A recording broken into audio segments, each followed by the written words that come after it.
Iketo koni kod kocha waketo mana wango mondo wang'e ni biro dhi nade.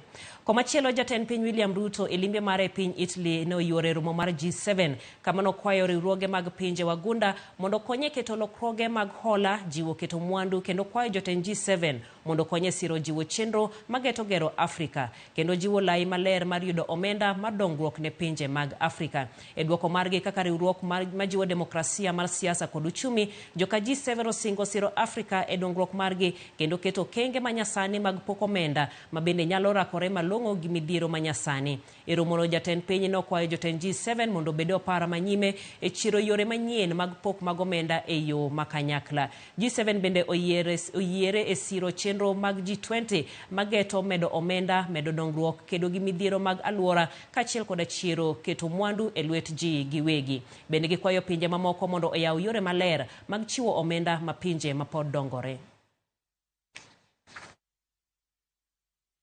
The president himself has been assigned the role of championing AU reforms.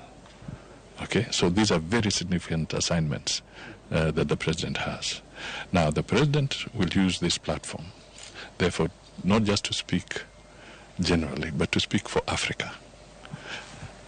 He has an opportunity to call for Africa to become a member for the UN Security Council reform so that Africa can have a voice, a permanent voice on the African Union. There's a common African position which the president can articulate on behalf of Africa.